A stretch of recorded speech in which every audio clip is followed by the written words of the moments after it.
this thing that the student takes the lead on is creating a high quality internship contract. The contract includes a job description where they actually co-create this with the site supervisor, who would actually be you, the people at the state of Vermont. With the internship, the site supervisor, they would create the job title, the roles and responsibilities, the evaluation, training. And I love it when students come in and they have great detail about training opportunities, specific topics of workshops they can attend. That really strengthens the contract. Then the student works with a faculty supervisor here on campus to co-create learning objectives. And the student really is in the driver's seat here. Once they know what they're going to be doing on site, we help them to try to figure out with good contract language, what are those desired skills, knowledge, or attitudes that you want to pursue while on site. Then each department's a little different, but students have academic requirements, usually including a research paper, reflective journals. Sometimes they do oral presentations. And then there's a midterm and end of term evaluation that goes to both the site supervisor and the student. And then oftentimes they do a final reflective synthesis paper. The contract also includes a cooperative ed agreement that talks about the duties of the cooperating site, the site supervisor, the college, the faculty supervisor, and then the student intern. And then everybody signs off on this contract. We also ask that the the host site supplies a certificate of liability, which basically is a one-page PDF indicating that you have insurance coverage for student interns. And then what you would get as the hiring manager, I think the best is you'll get a student who really wants to connect what they've been learning in the classes to a professional workplace.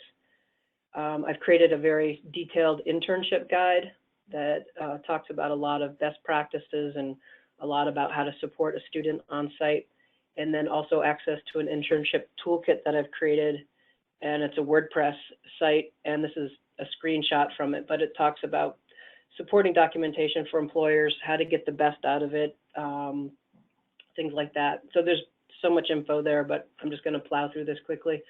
Because my background really has been engaged with experiential learning, this is really what we strive for, is that the student has very high quality direct service, or the internship experience itself is a very rich experience that supports their professional and career development, that it ties in with their own education and hopefully more education, for example, more training opportunities, workshops, conferences, etc., and that there is dedicated time for reflection for that student to quote unquote unpack the experience and to be able to ask questions and to kind of probe deeper into your career paths and the culture of your respective organizations.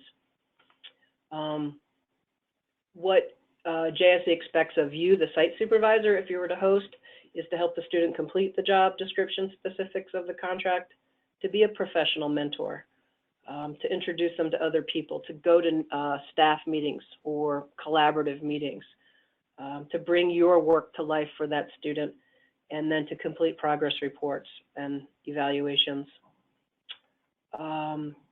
So I'm getting close to the end here, but this is a great quote from a student who stated this, that by pairing classroom theory with my internship experience, I feel confident in my ability to enter the workforce. Nothing can prepare a student better than an experience. And I have the joy of working with students who get to have these epiphany moments, so it's really quite lovely.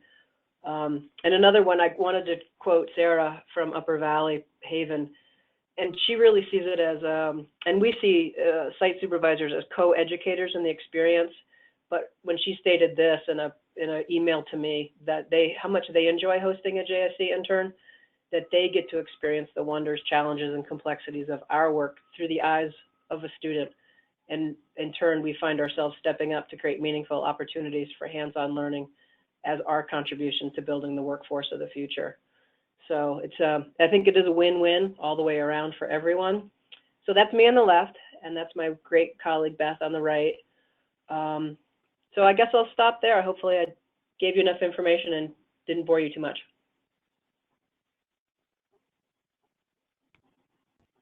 Thank you, Ellen. I appreciate it. So I haven't seen any questions. I don't know if anybody has any questions for Ellen.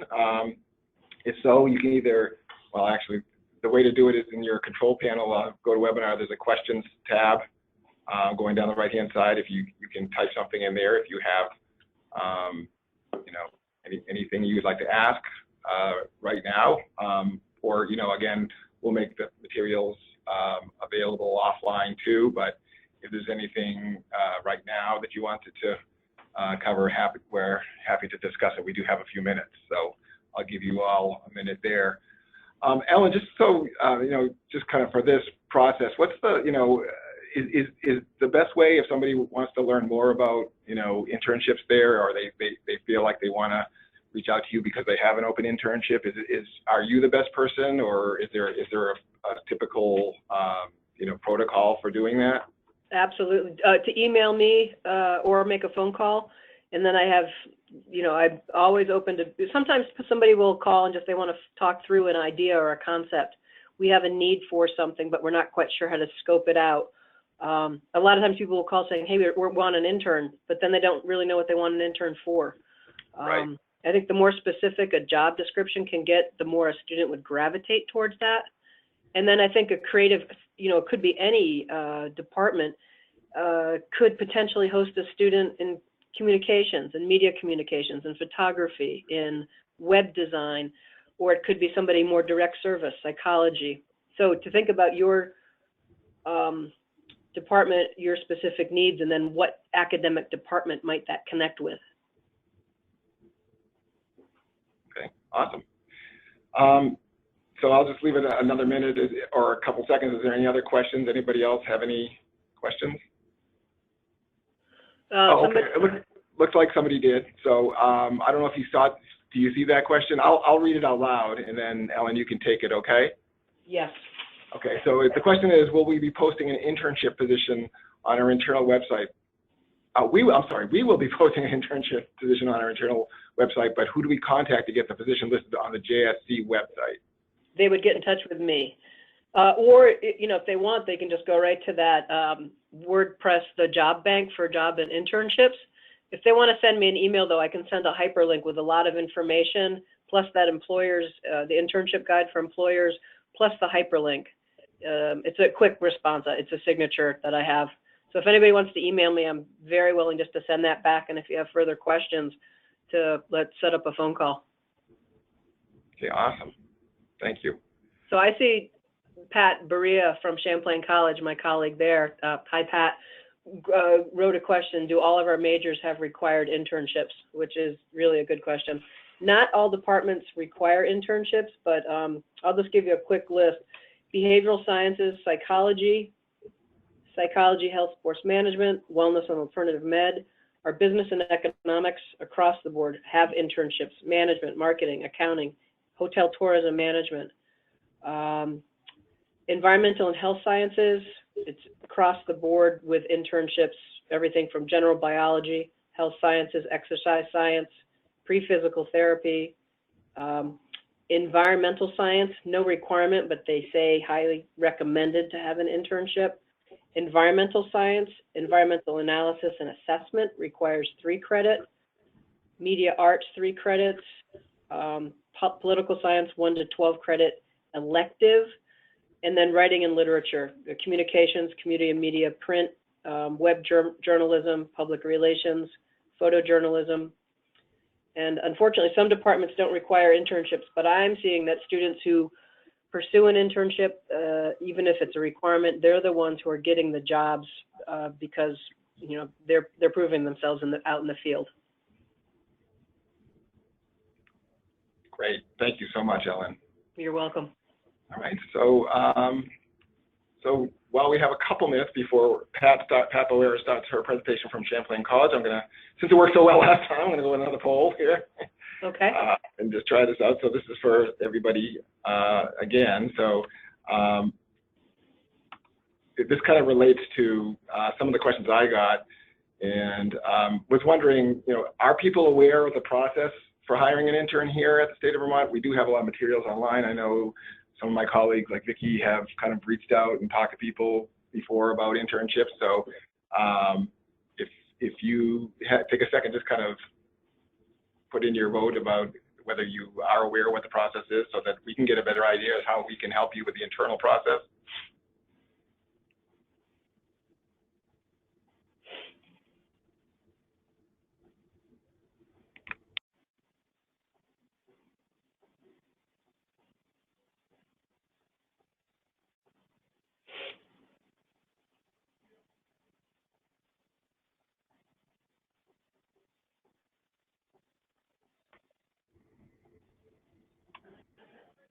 All right.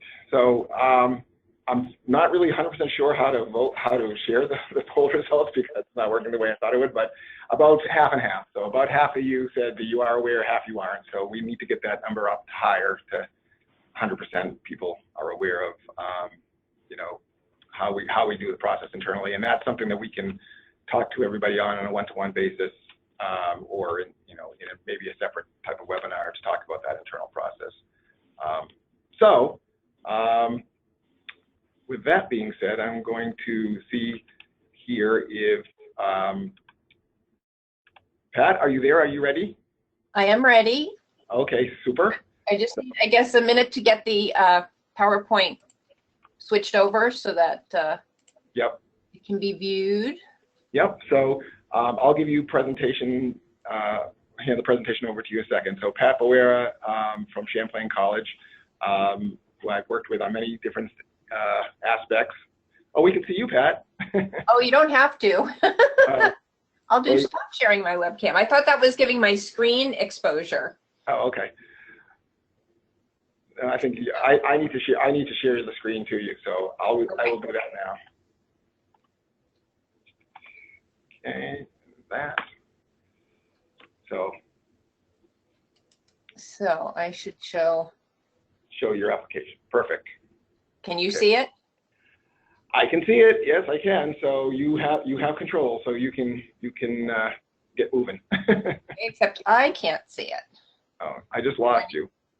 All right. So let's see again. So let's see. I think your PowerPoint got taken off somehow. All right. Did it get closed out? No, it's still open on my screen. Okay, we can see it now. Okay. Okay. All right. So I can just start talking. Start talking. So here's Pat. Well, wonderful. Thank you for this opportunity. And Ellen, are you still on the call? Or is Ellen still on the call? I guess we don't know. Yes, I am. Well, just as a point of coincidence, this is also my 26th year at Champlain, so longevity rules. So State of Vermont folks, thank you so much for this opportunity. And I'm also pleased to let you know that the Institutes of Higher Learning here in the state are really very much on the same page. When I hear a lot of what Ellen shared, it echoes a lot of what we think about here at Champlain, and we participate in a lot of collaborative events with our counterparts at other institutions around the state, and it's just really nice that there's a lot of alignment and also a lot of cooperation, because we may not have a student in a particular major, but maybe Johnson offers it, or Middlebury offers it, or UVM offers it. So we're spreading the wealth around as far as having those wonderful experiences for students and hopefully keeping them here in the Green Mountain State. So, all right. So a little bit about Champlain's internship program. We like to give credit for a now retired marketing faculty member named Jay McKee with getting our internship program underway in the 70s. And he really saw the value of experiential education in making that bridge between the classroom and the workplace. And Jay just retired about a year ago, but he still keeps his hand in things here at Champlain, and we love to share success stories with him. Like other institutions, Champlain surveys its graduates each year. So we just finished our class of 16 survey. And one of the questions we asked them is, did you complete an internship while you were here at Champlain? Did you complete more than one internship? And clearly, you know, year after year, about 90% of our grads have done at least one internship, 56% of them 2 or more.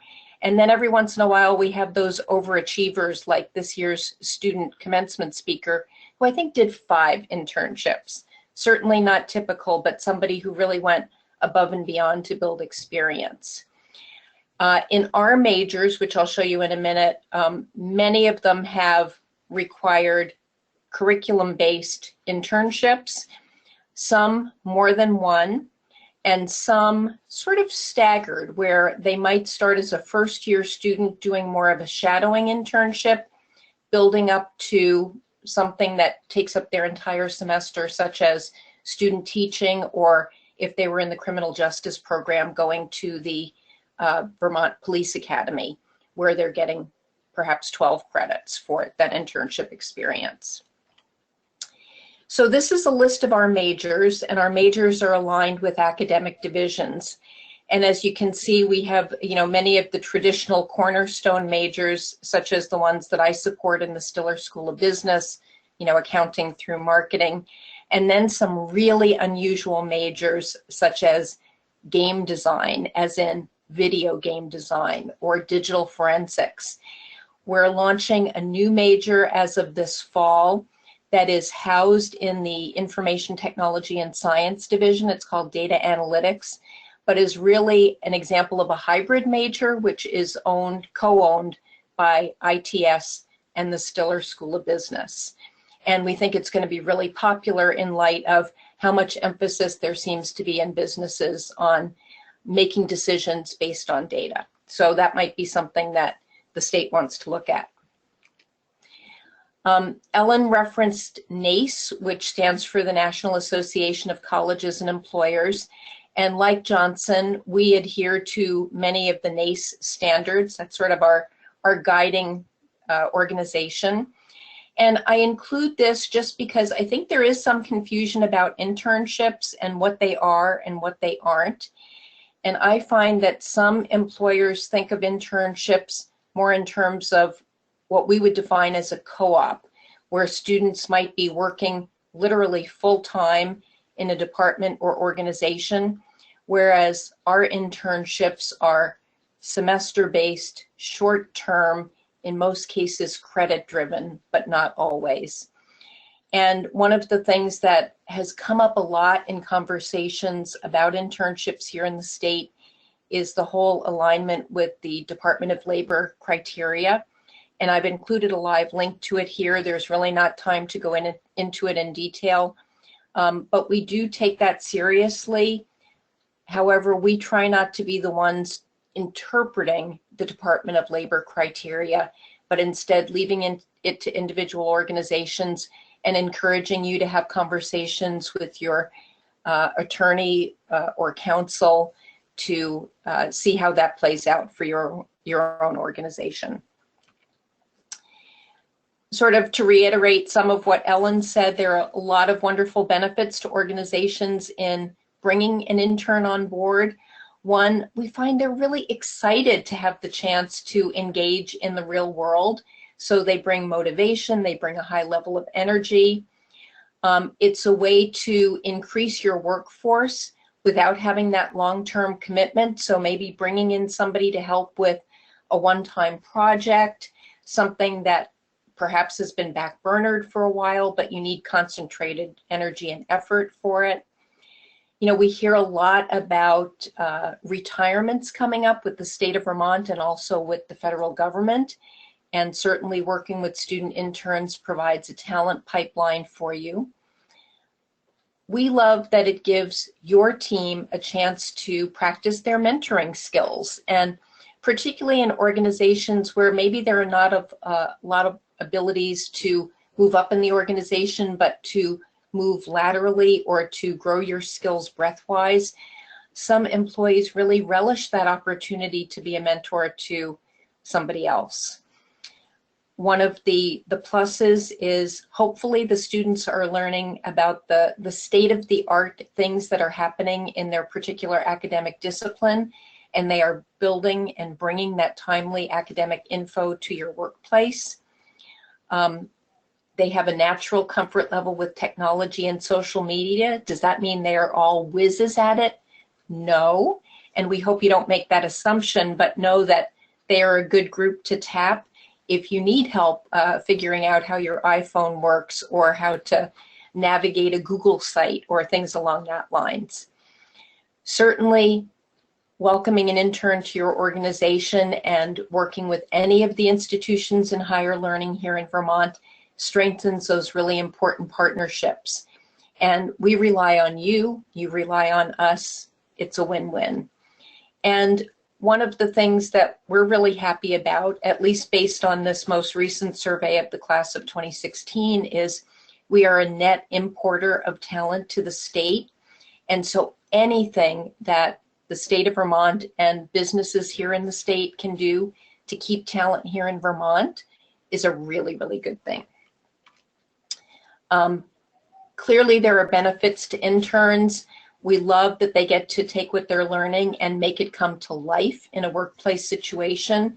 They have the experience of having professional supervision and, in a best case scenario, getting a mentor. We do a lot of teamwork. Almost every class incorporates some sort of team project. And I think, we see this as preparing students to work in teams out in their workplace. One of the most valuable things is navigating those politics of what it means to be in a work environment, sort of the hidden rules of the game. And students don't often give a lot of thought to that till they have the experience of being entrenched in it. As we all know, building a professional network is something that's really important. So many students make connections for future internships and jobs because of being in the right place at the right time and having those valuable references and building their network. And then getting feedback from somebody beyond a staff or faculty member here at Champlain is really meaningful. So giving honest, constructive feedback and helping them grow into young professionals is something we really, really value. Like Ellen mentioned with Johnson, our internships are sort of timed the same way. So for fall semester, our first day of classes is August 28th, but we really look at early September to about the middle of December for fall semester internships. In the spring, mid-January to, around the 22nd or 23rd of April. And then in summer, mid-May to about mid-August. And the majority of internships are 3 credit, about 120 hours over the period of 15 weeks, factoring in that in fall semester, there's usually a 2-day October break around the President's Day weekend and Thanksgiving. And in the spring, we have a spring break week that typically happens in March.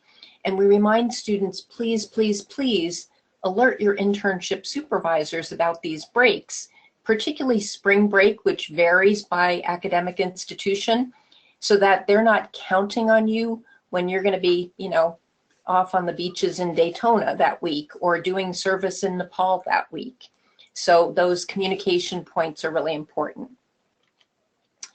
Some requirements that we have for anything considered an academic internship: students are taking a class. So during the standard fall or spring semesters, typically it's an actual class where they are showing up in a classroom here on campus in person. In the summer, we offer an online section of the class so students can be in New York or San Francisco or overseas somewhere. We have about 24 students in Shanghai who are part of a program funded by the Freeman Grant, and so they are doing an online class concurrently. Once the internship class is underway, the faculty is the primary contact, and it typically is a faculty member in that student's discipline or at a minimum in the student's division. As Ellen mentioned, we have a learning contract, so there are goals that need to be established and some outcomes. And typically that contract is signed by 3 parties: the faculty member, the student, and the site mentor. There needs to be some documentation of the hours. Either they say, I earned 10 hours this week on, divided up over Monday, Wednesday, and Friday, and these are some of the things I did. or they have a little form that the faculty member will provide. We do ask site mentors to complete both a mid and end of semester evaluation, and that factors significantly into their final grade. And one thing that we do make exceptions, but we try to be pretty strict about is having internships completed in a physical environment. We've been burned a couple of times by students who will say, oh yes, I'm working for a company, working virtually. They said I can work in my dorm room and my supervisor's in California. And we find it's really hard to track down those supervisors to get those evaluations, to document the hours. Plus, the student is losing out on the experience of those workplace politics, seeing firsthand examples of good leadership, good communication, good team management. So, like I said, we will occasionally make exceptions, but we really prefer that they be in a physical environment. Site supervisors' responsibilities, very similar to things Ellen shared, provide a professional work experience. Does that mean they will never be getting coffee or helping on the production line? One of Jay's favorite stories is that it was Valentine's Day at the Vermont Teddy Bear Company, and the student who interned there said, oh no, I can't work on the line. My professor said I have to have meaningful work, when the president of the Vermont Teddy Bear Company was working on the line. So, just realizing that there are times when everybody needs to pitch in. Providing that all-important job description. So something that really is frustrating for me is when an organization sends, 1 or 2 sentences of description for an internship and then wonders why students don't apply. They need something meaningful to work. They need to get a sense of what the organization is about, some of the tasks that they will be doing, ways they'll be contributing. Developing those learning objectives, meeting regularly to provide feedback, so not just at the midpoint at the end, but ongoing, giving feedback to the student about the quality of their work they're doing, or if they're not doing quality work, reporting that to the faculty member so that something can be done. It becomes one of those teachable moments. And then completing those required evaluations at the end. A strong internship description. One of the things we require is that there be a resident expert or on-site mentor. So don't just bring somebody into your department or organization where there's nobody there who knows what that person will be doing. Give us an overview of what the mission and values of your agency or department are so that the student can go in with eyes wide open and think about ways they can contribute. Some bullet points of the responsibilities, some bullet points of the preferred qualifications. So do you appreciate if they come in with some knowledge of a particular software, for example? The location of where the work will be done. So we know that as state employees, some of you are in Waterbury, some of you are in Montpelier, some of you are elsewhere. So where will that work typically be done? Number of hours, typically 8 to 12 hours a week. If it is a paid internship, it's really nice for students to know that up front. I expect it's the same situation in Johnson where many of our students are working their way through school, and sometimes they have to give up paid hours at a part-time job to fit in the required hours for their internship. So having some sort of compensation can be really appreciated. And then of course the hiring contact with the process to apply and the deadline to apply. We encourage you to have your organization's process for hiring regular employees sort of resemble what students would experience in a real search. So require that they submit a resume and a reference list, cover letter if you need it, a sample of work. Maybe you're bringing in a marketing intern and you want to see some marketing project that they've done.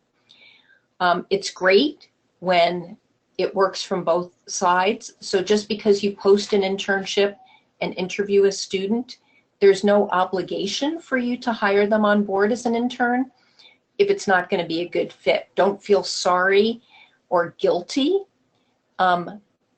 Make it resemble the real search. And one thing we would ask is that please offer closure to the student. So even if you're not going to hire them, please take the time to at least let them know you're not going to hire them, because that allows them to move on, particularly if they have a couple of different options that are going simultaneously.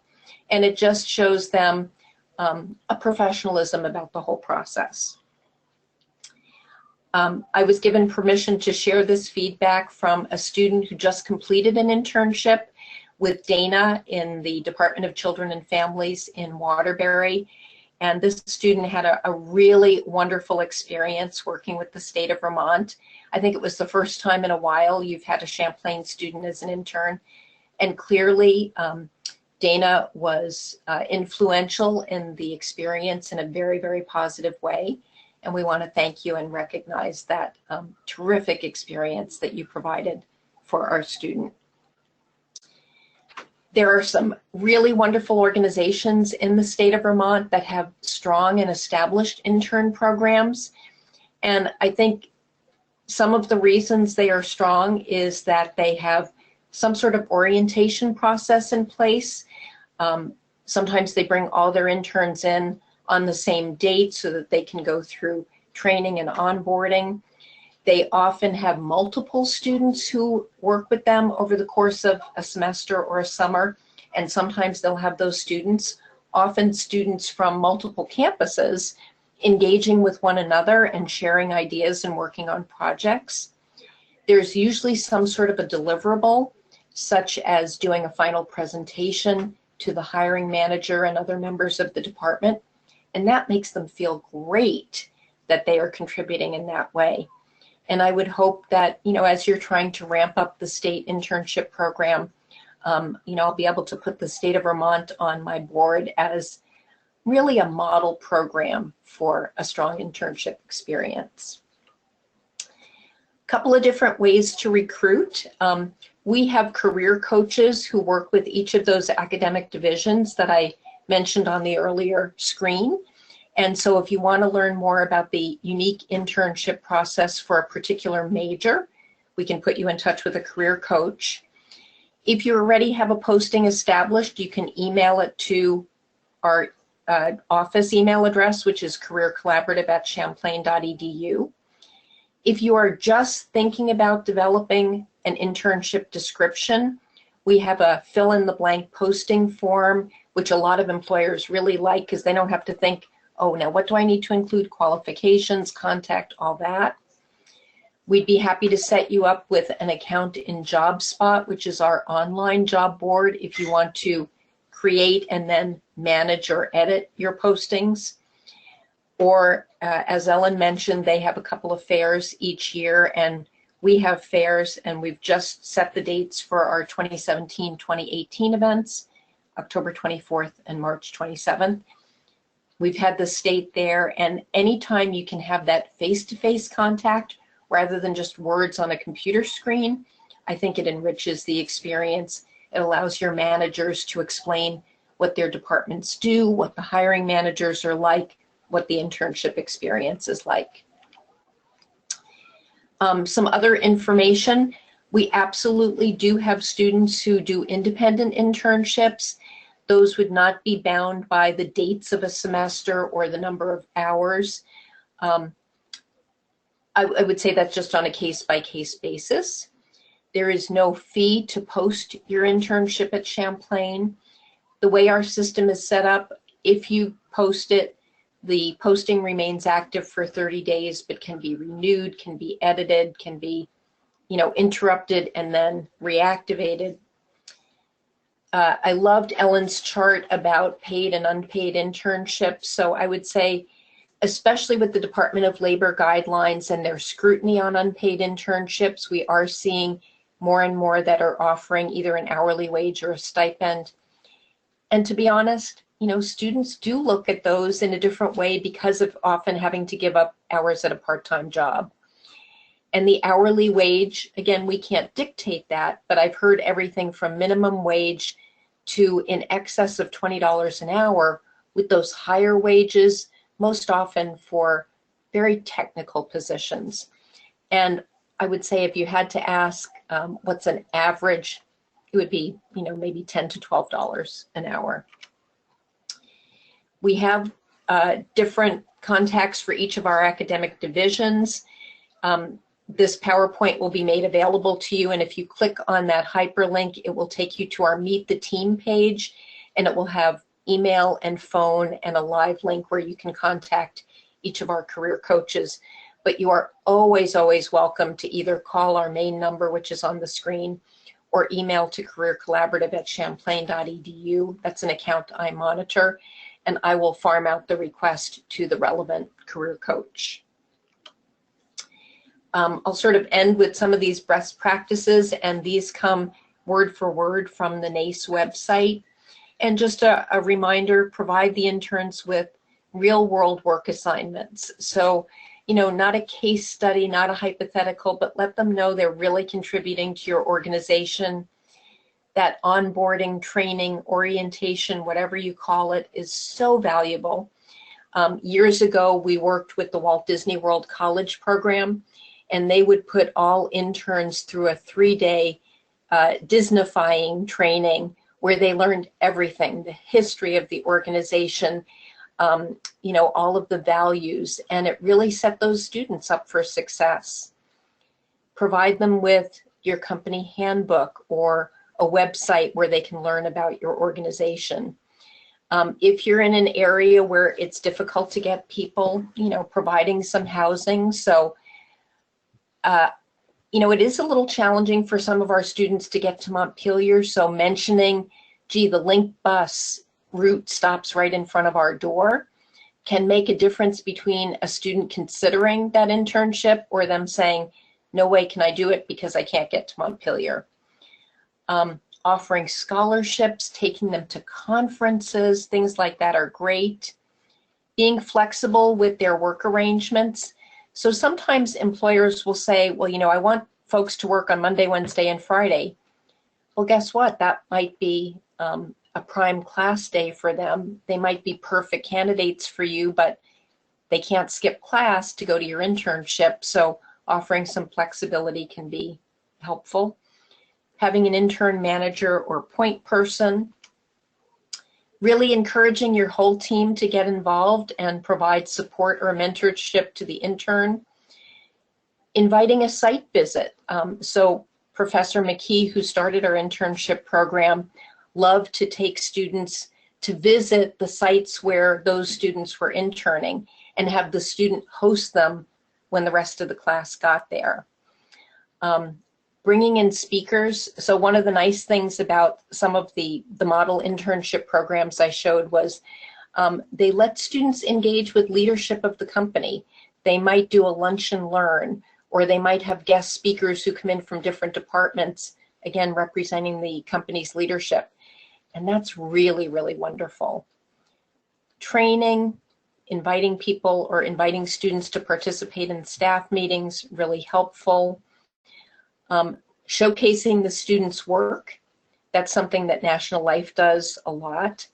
And then conducting exit interviews with the students to see from their perspective, how was that experience, so that students learn from it and employers learn from it.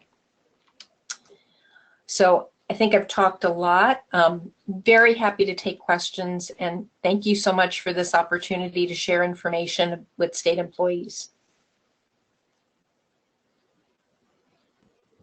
Thank you, Pat. I appreciate it.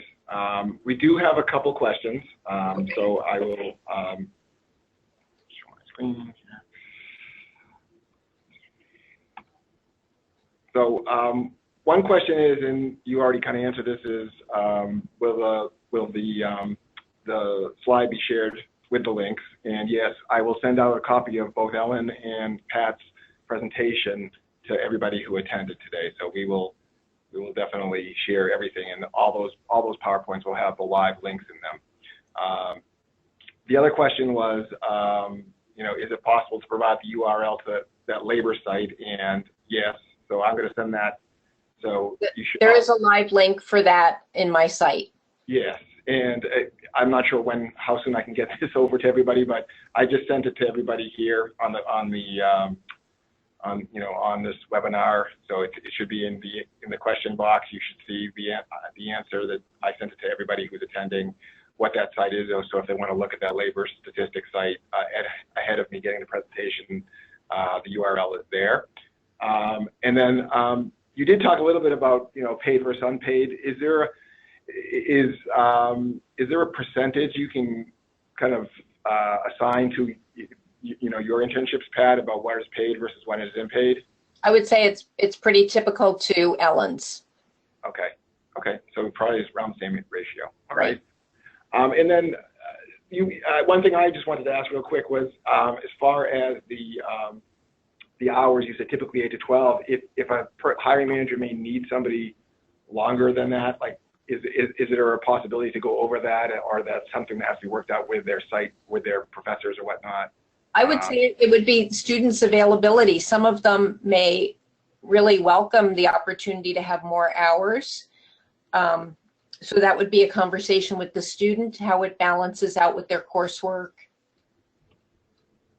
Okay. Hello? Yes, yep. Oh, I'm sorry. Yep, just how it balances with their coursework. Okay, sorry. All right. I thought, for some reason, I thought it cut out. My phone might have cut out, but anyways, okay, well, good. Well, again, thank you, Pat. I really appreciate the information. And I will get this information out to everybody who attended. Again, here's the contact information for everybody. Ellen, Pat, and myself. Again, you can contact them directly if you have any further questions. I will be sending out the PowerPoint to everybody, so you'll have that.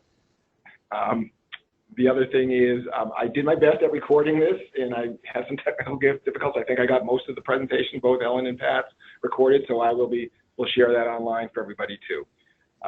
So again, thank you both to Ellen and Pat. I really appreciate you taking the time and talking to everybody and kind of giving a little bit more, insight into your internship program. So thank you again, everybody.